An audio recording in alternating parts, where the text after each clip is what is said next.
What up? We are back at it again. We have a special guest today, head coach, first-year head coach, another one that I knew myself personally when I was introduced to this gentleman when he was an assistant at Marquette, that he was going to be a head coach and be a great one. And he's already proven that.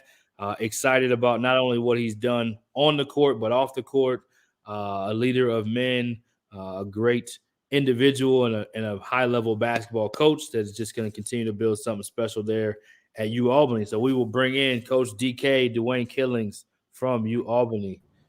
Coach, what up? What's up, guys? What's going on, man? It's good to be with you guys, man. Hopefully we can definitely heat things up a little bit. It's a little cold out here in Albany, so we got to get need a little heat check in your life, man. Yeah, we'll just start off. Just walk us through the time as an assistant. Every majority of assistants in the country want to get in that seat. We just had one of your close friends and colleagues, Ben Johnson, on recently on another show on All Access and talked about the same thing. What would take us through from being an assistant all the way to going through the process to now laying the foundation? You're in year one. You've had some success already. We know there's more to come. But walk us through some of that. What has that been like? What was the journey like? And, of course, we're excited for you. But tell us how that's been. Yeah, the journey for me, I've been lucky. I spent my career with some unbelievable people that I got a chance to learn from. Working for the Charlotte Bobcats out of college, got a chance to learn from Bernie Bickerstaff, JB Bickerstaff, Carl Hicks, Frank Ross, Kenny Williamson, God rest his soul. Just really good basketball-minded people, but good people that really invested in, the next wave of guys coming up, which luckily for me, I was one of them. They sent me off to work for Fran Dunphy at Temple University, which was probably one of the best human beings I've ever been around. An unbelievable competitor, unbelievable teacher, an unbelievable unifier of people and communities, and also really taught, players how to become better men, which in return became better basketball players. Worked for Pat Chambers for a year, worked for a guy who was building a program at Boston University from the ground up, trying to get people to care about it. Went on to win the league there. Worked at the NBA league office for a year, worked around David Stern. Just some of the best basketball minds on the business side of it, and learned, how to monetize basketball, which was pretty cool. Then went back to Temple University for 5 years as an assistant. Got a chance to coach really good basketball players, went to the NCAA tournament, got a chance to work at Temple again with Coach Dunphy in an assistant capacity, which was a really rewarding experience for me because I thought I gained a lot of respect in the business and also in the city of Philadelphia, which is hard to come by. You do that by just straight sweat equity and trying to represent the program and the people in that community the right way. Went on to work at UConn for Kevin Ollie for 2 years, which, that was a dip. It was a program that just was trying to find its way and didn't, but learned a lot in that, learned a lot in failure, which is okay. I learned that and that stopped. Then spent 3 years at Marquette University, which just is such a special place. I don't think enough people know just how special the Marquette brand is, and loved every second of it. Worked with Stan Johnson, who's now the head coach at LMU, Brett Nelson, who's now the head coach at Holy Cross. Recruited some really good players as part of a staff that put together a top 25 recruiting class. Recruited a kid named Justin Lewis, who's, tearing up the Big East right now. Worked for Steve Wojciechowski, who taught me a lot and really, enjoyed that experience. And then got lucky, got a chance to meet Mark Benson, who's my boss now, a couple of years back. We kept in touch, built a relationship, and he rewarded me with an opportunity to lead this program here. And it's been unbelievable. My wife says it a lot, every day I go to work, it doesn't feel like work. I don't really need my alarm. I just wake up and I go. I'm excited to fundraise. I'm excited to coach our guys, excited to, mentor them as men, excited to get ready for competition, excited to get out and market our program, try to get fans here. It's everything I could want and more. And I love it. It's a challenge, running a program, managing a staff, trying to, sell who you are to people that don't know you and don't know what you're about, but are invested in the program in their own way. It is definitely a challenge. Walking into an arena, trying to figure out how you're going to win a game within 40 minutes is hard. But I love it. I love the challenge of it. And there's nothing like leading a program. And one of the other pieces is is having kids that believe in you and believe in what you're doing. It's an awesome feeling, and I love going to work every day. Awesome. Well said, Coach. I'm going to let Eli take the basketball part for just a little bit. I know he's dove into some of the basketball part of it. Talk about a little bit of off the court. I know last year you were very instrumental in Coaches for Action out of the Big East when you were in the Big East, and did a lot of powerful things outside of basketball. And I know you're doing some things in the community there. Just talk a little bit about where your heart comes from to do that, and your passion and connection and drive to want to do that, and kind of some of the success stories within that before we talk. Yeah, I think it comes from my father, and it also comes from Bruiser Flint, who I was a walk-on, for UMass and also for Fran Dunphy. I think you have to impact people. I think you have to be mindful of your wake. And when I say that, it's just anything you do, it spills out to so many different people. And I think, being in this leadership position, whether you're an assistant or a head coach, you have an opportunity to really impact a lot of different people, coaches, ADs, different people in your community, your players, their families. You want to represent yourself the right way, also represent them, because I think you're an instigator for success in a lot of ways. When I was in the Big East myself, Kamani Young at UConn, Kyle Neptune, who was at Villanova, now the head coach at Fordham, and Ivan Thomas from Providence, we just, with everything going on in the world, we just said, hey, why don't we come together instead of competing against each other and just try to do some things that reflect our players, reflect us. Also, that can create some impact and make people stop and notice and maybe continue the conversation a little bit. And we were really fortunate, the 21 minority coaches, assistant coaches in the league took a leadership role. And we were really proud to have a Black Lives Matter, patch on uniforms last year in the Big East. I thought that was a really big thing. I thought the leadership in the Big East was very proud of the work that we were doing. And I think that we built something that was really special in that moment. What we decided was the fact that Kyle and I became head coaches. It was a great leadership opportunity for the next wave of guys. And I think they're trying to figure out just what the next step is for Coaches for Action, but it's there. It is definitely there. Obviously, there was an incident last year at Creighton, and, it became a sounding board for the people, for the assistant that was involved in that situation, which is another powerful thing for that group. And I think that there's still more opportunity for impact for Coaches for Action. For me in the community, we've done a lot of different things that have been awesome. We did a back to school drive, giving away backpacks. I thought that was pretty cool. Getting kids who had never been on our campus, never thought of UAlbany as an opportunity for education, just to come in our gym, meet our players, and see our campus was pretty cool. We've done different things in the community to try to engage, try to encourage people to understand that, yes, we are competing, but you can support our program, or you can just get on our campus and see just how great it is. I mean, there's great people on this campus in the leadership side. There's great students here doing really good work. We want to celebrate that more, but connect it to the community here in Albany.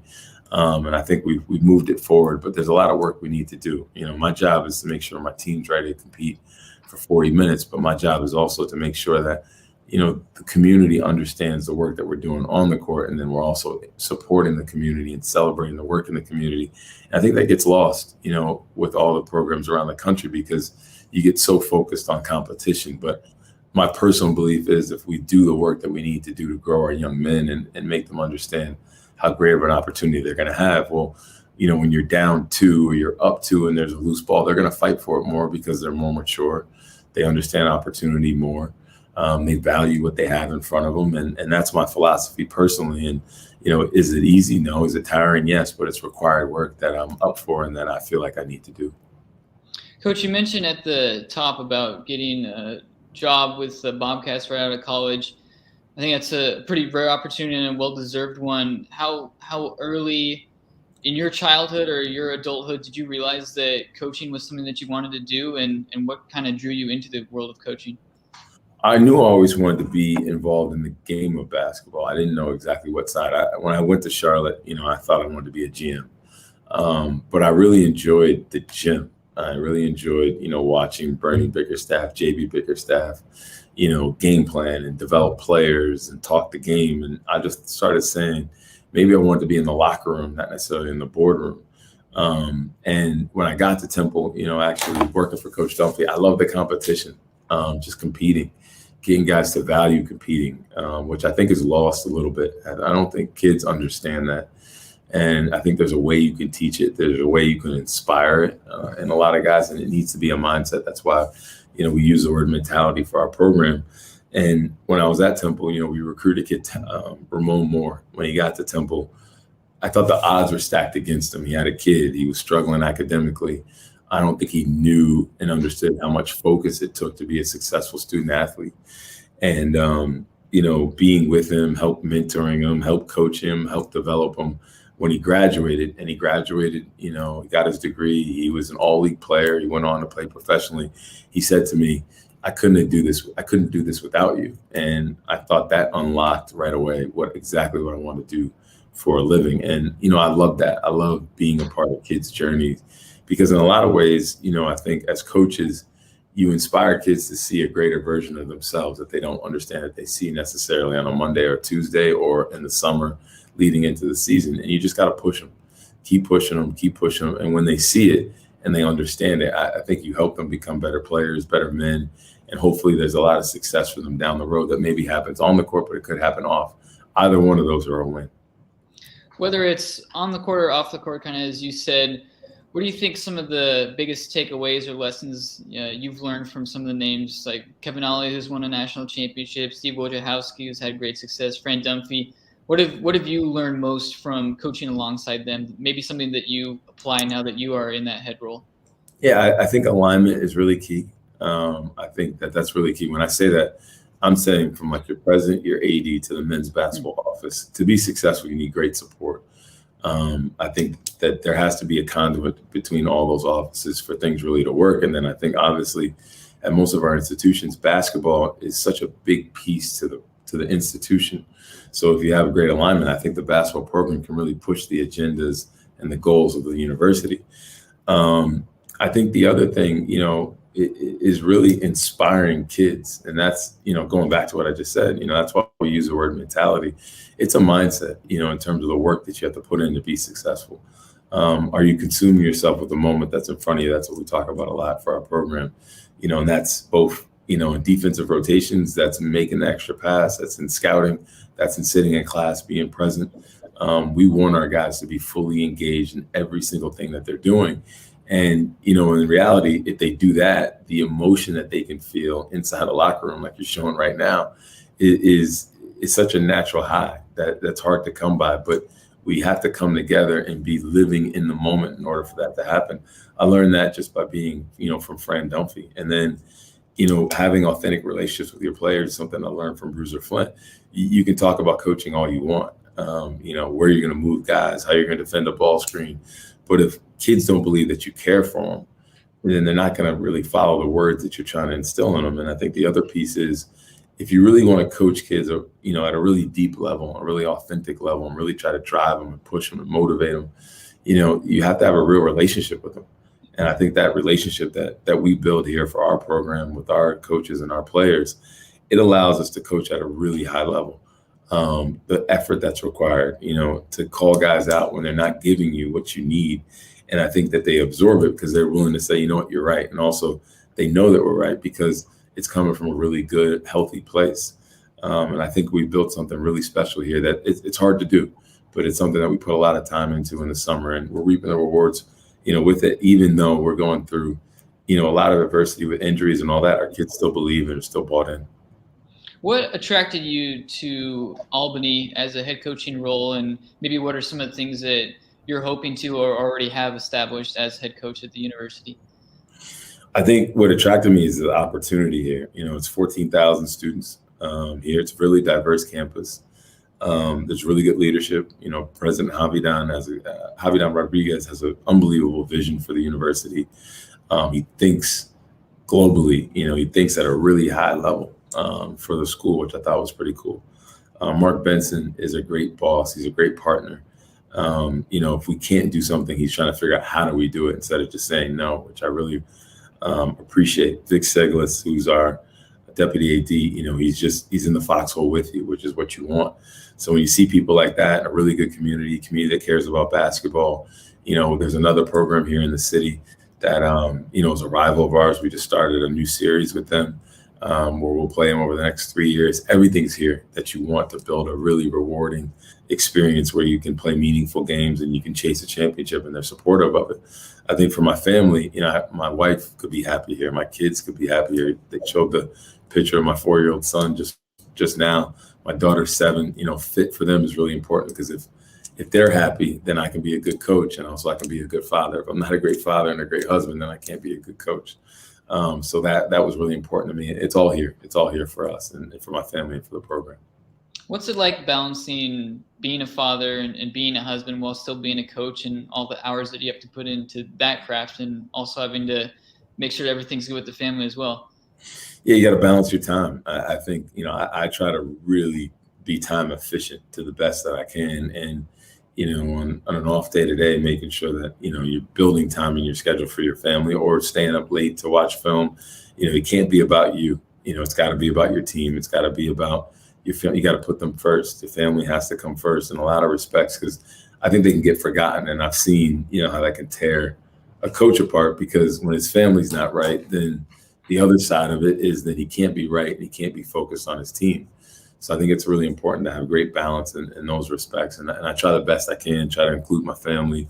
We bring them over to the house a lot. I think it's important that some of our players see me as a father, see me as a husband, because they may not have that model for them in their lives. But then also, I think when they see me in those respects, I'm not just coach. I don't want to just be coach to them. I want them to see me as something more than that, because that's really important, because it's not just the game. It's bigger than that. And I don't want to just be, defined by being a coach. I'm much more than that. And I think we're building the blocks so that way we're more than just Coach Killings or Coach Griffin or Coach Jackson or Coach Tibbs. We do a lot more than that in our 24 hours in a day. What do you see in this year's team? What are some of the things that you've liked maybe out of the individual players on this roster? You mentioned that there's been adversity as far as injuries, but what are some of the things that you as a staff have taken away that are potential building blocks as the season goes along and in future years? Yeah, during COVID, I became I had a little COVID pause for myself, and I became a big fan of Ted Lasso. I blew through the series, and I think one of the things from that show that I think we have in our program is belief. I think you have to believe in what you're doing. Your players have to believe in you. They have to believe in the process. We believe in it. And, although we have 4 players, injured for the season, one of them I think could have been a first-team all-league player, if not the best player in our league. We lost him, and our kids still doubled down. And we challenged them that everybody had to do more. Coaches and players, they still believed.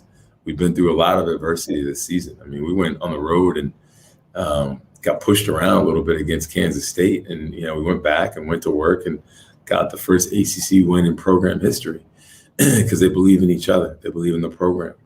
I think that's a huge part to this whole thing. The picture you're showing now, it's our huddles. I think we're really connected. I think we were the most connected team in the country. Is that how we're winning? Possibly. I think that connection is really, really important. When we focus on those things, I show film of huddles. When huddles aren't right, if the huddles aren't right, then it's obvious they're not receiving the information you're trying to give them. So let's start there. Let's not necessarily dive deeply first into ball screen coverage. If they're not listening to how they're being coached and what they're being told in those huddles, then, we're just talking to a wall essentially. So we focus on communication, receiving communication, what it looks like. When a player makes a pass to you and you make a layup, how do you celebrate that? It's for some of our guys, it's foreign concepts.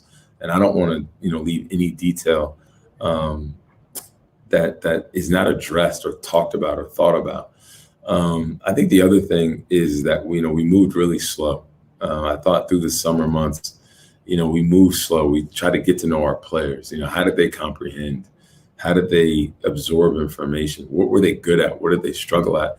To then build our identity versus create this identity that didn't fit the personnel that we have for our team. Do we have it figured out totally? No, absolutely not. But we've done some really good things this year.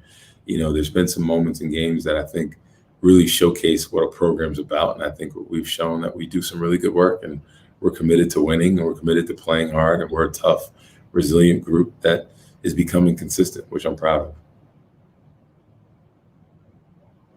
B, I think you're on mute.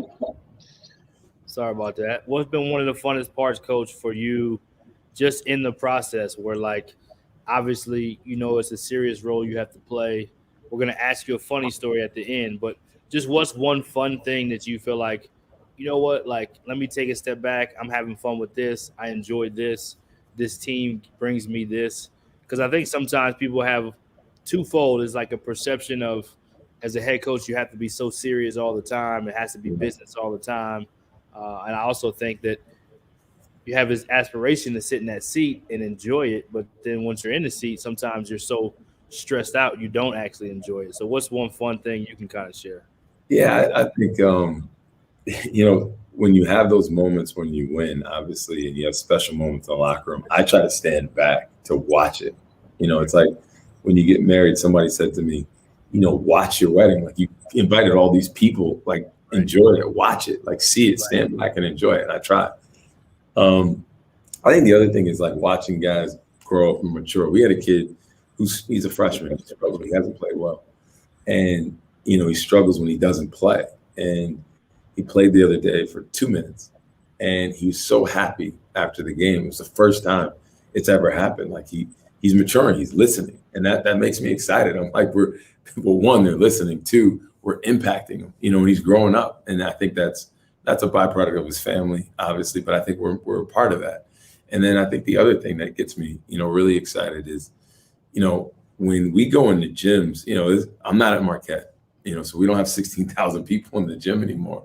But I think I really enjoy hearing our guys. Like, our bench is insane. They just yell, they clap, they hit the floor. They're nuts.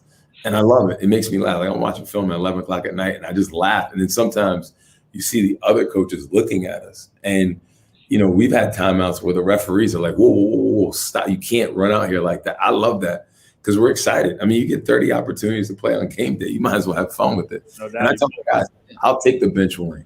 I can't take a tech because if we lose again because of that, take the bench warming because, what are we doing? You might as well have fun with it. No doubt. And do I have to be serious? Absolutely. But when I go out there and I coach our team, I have a great time.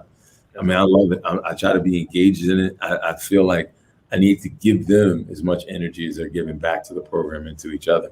And the other part that I love is, bringing my son in the locker room. It's awesome. The fact that you get to have a son growing up in a college basketball locker room, that's big time. And I love that. Yeah, special. We saw him on here earlier. That was a great clip. I'm sure you have many more of those, and we'll be making many more. What's one thing UAlbany, from a national standpoint or just from people who don't know locally, what's something you would want them to know about the school, the program, before we kind of exit with our funny story? Super diverse school. I think there's kids from all walks of life here at the university, and I think it offers a great opportunity to excel academically in any department or any space that you could think of. But I think it's a great laboratory for life in terms of being around, people from all different parts of the world, different mindsets, in a really cool community. It's a college town. There's a bunch of different colleges here. You got Siena, you got St. Rose. There's smaller Division III schools here in the community. I think the neighboring towns around here, Latham, Troy, they're really cool places to be around. There's great energy here. I think, any place you go to, you want great leadership, you want great opportunity. I think people that choose to come here, they have a rewarding opportunity to learn and to excel. And also selfishly, they have a great opportunity to create a really unique experience here with a really good college basketball program with kids that are trying to do something really special here. And we need students here. We need people in the community here to be a part of it. But I would want my kids to go to school here. And I'm not saying that because I'm the head coach. It's just a great campus. It's easy to navigate, but it's big enough where, you can be your own person, but you don't get lost either. It's college. It's a beautiful campus, especially when the trees blossom. It's got a great look and feel to it. And, the other piece that I think is around us is, it's easy to get to Boston, easy to get to New York. The airport's 10 minutes from campus. You got them all. And it's pretty affordable too, which is pretty cool. And, the other part of your question was, I'm sorry. Just more so even in the program, what would you want people to know about? Yeah. The program? I know you have I know mentality is a big deal for you guys and the approach that your guys take. Tell us a little bit about the culture that you would want people to know. Yeah, I think it's a culture of work. I always try to come down to practice right before we get going, and I love walking down the steps and seeing every basket being used, coaches going, music going, guys high fiving. I mean, that's the environment we try to create. We have a really unique thing here. Every day at practice, start practice for the first 15 minutes, we focus only on player development. I want to get our players better. Our players have grown. Paul Newman, who's in our program, he's a fifth-year guy. Going in the league play, he was averaging 4 points and 4 rebounds just through player development. He's up to almost a double-double, which is last night he had 16 and 13 in a game-winning steal. It's just player development, watching film, getting better, getting in the gym, working at your skills. We got our bigs working on ball handling, and we also got our guards working on posting up. Those plays happen in games. I want our guys to be ready for any moment at any time. Our team works hard. We're tough. We're going to be the first group of guys to hit the floor for a loose ball. If we don't get it, we're going to be the first group of guys to pick their teammates up off the floor. We're connected. That's really important. I want our guys to be tough. I want our guys to be resilient. I want us to be connected. I want us to be consistent. I want us to be focused and play with great energy. I just think that, energy need to be present, but we got to feel it. If I don't feel it, I don't want you part of our program. I want guys that, they're going to enjoy it. I mean, you put in all this work, in the gym, jumping rope, riding a bike, running around for 30 opportunities to play. So we're going to be excited to do it. So every time we go in the gym, we put a mentality sign up above a door, we tap in and we go rock and roll. We have a great time doing it. I love coaching my guys, and I just want guys here that want to be a part of something bigger than themselves. Love it. Love it. All right, Eli, you gotta lead the way on the funny story question. Okay. All right. We every time we have someone on, we like to wrap things up with a funny story that the coach may have, whether that's your entrance into coaching when you're with the Bobcats or along the way with some of the coaches you've been alongside. What's maybe something, or maybe a road story or something that sticks out to you as a funny story during your coaching days? Man, funny story. It can always be one with your kids too, if you got one. Yeah. You know what? We played VCU. I don't think anybody even knows this. We played VCU when I was at Temple University. We were playing to get into the NCAA tournament. Big game, buildings packed. It was like college basketball. It's a Saturday, great crowd. We got recruits in there. We're doing the whole deal. And I'll never forget, I split my pants. and I freaked out, because everybody's behind you, whatever. Yeah. So I'm like losing my mind. So after the game, I change quick and I get the film and I'm trying to see. And I tell one of my buddies, and he's like, nobody cares. They came to watch the game. They didn't come to watch you. That told me a lot. That made me think at a pretty high level. So it happened to one of my ops guy 2 games in a row. We're playing New Hampshire and we're trying to get a stop, and he jumps out and he's like, stance, and he splits his pants. Then he does it again. So he claims it's because he's squatting. I think it's because he eating too many cookies at once. But he said the same thing. He's like, I hope nobody noticed. And I said to him, everybody's here to watch the game, not you. So that made me feel really old, right? Because it's you're just passing on all this wisdom and whatnot. Yeah, so that's my deal. So I guess maybe my mom noticed, but nobody else paid attention. I love it. Coach, man, we appreciate you taking the time. We know you have plenty to do and you're busy, and we appreciate being a spotlight your program a little bit and let people know behind the scenes. And we'll just let you have any last words before you go, and good luck the rest of the season. I appreciate you inviting us on, man. We're trying to get this thing rolling here at UAlbany, so please follow us. But most importantly, I love the work you guys are doing. I think it's work that sometimes gets lost, but I know there's a lot of people out there learning, and they got their notebook trying to keep notes, and you guys give them a lot of stuff to write down, which is pretty cool. And I wish I had access to this kind of stuff when I was coming up. So you make the basketball community a little bit smaller, which is the work that we need. So thank you. Yep. Thank you for saying that. We appreciate it, man. And best of luck the rest of the way. We're available anytime. Anytime you need us to support, we're here, man. So keep up the great work, Coach. We're rooting for you. Yeah, you're a man of your word. I appreciate you, brother. Okay, man. Talk soon. All right, guys. All right. As always, we let another great guest. We love to have head coaches on. I think it's always awesome to have first-time head coaches. Anybody that watched this interview, you can see why Coach is a great head coach and a great leader of men. We let Eli always break down the squad at the end. So, Eli, do your thing. Yeah, it's really cool to have Dwayne on and talk about just the evolving nature of this Albany program. Will Brown was there for, I think, almost 2 decades, and he was holding down the fort in the head coaching role for the Great Danes. And it isn't small shoes to fill, that's for sure. But to get off to this good start that Albany has gotten off to, I think it's a huge credit to Killings and his staff and the work that they've assembled, especially given the injuries that they've had and some of this adversity they've faced. But I think Dwayne really hit home on a lot of the things that coaches are constantly trying to develop within their program, which is to really just connect with the players and connect with the community and get all those boxes checked. Because I think, Brian, as you know, like those types of things, they lend their way to more on-court success when players are getting along and they're buying into the nature and they're listening to the coaches. So I think it starts with the small things, and then it leads to circumstances like now when Albany, I believe, has won 4 of their last 5. And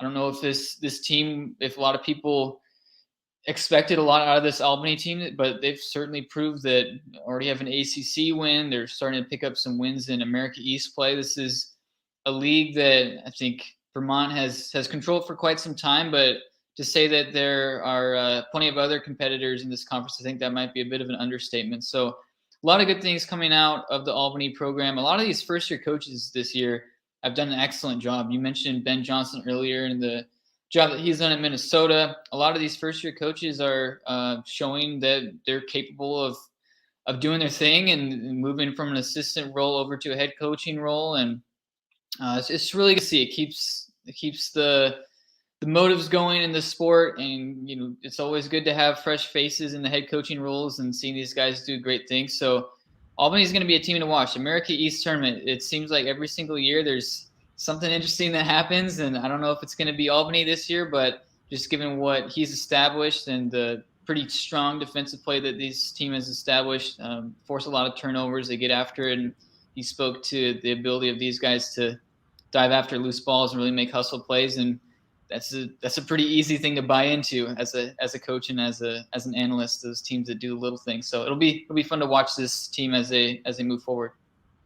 Yeah, I love the part about being connected, the competitive part, the mentality of the team, and I think obviously a lot of people talk about player development, but for any player on any team to go from just the one example he gave of 4 points, 4 rebounds prior to conference, and then conference play, you're playing more like opponents.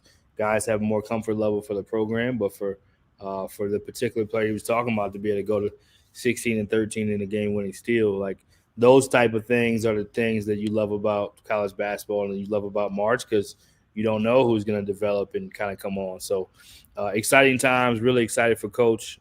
He's been tremendous in this industry period, so you love to see guys get their shot, and we're going to continue to root for them and support them from afar and see what they do. So thanks so much for joining us. You know where to find us. Heat Check CBB, the website. Again, go check it out. Great in-depth articles. Obviously, all access. You know where to find us. And we will see you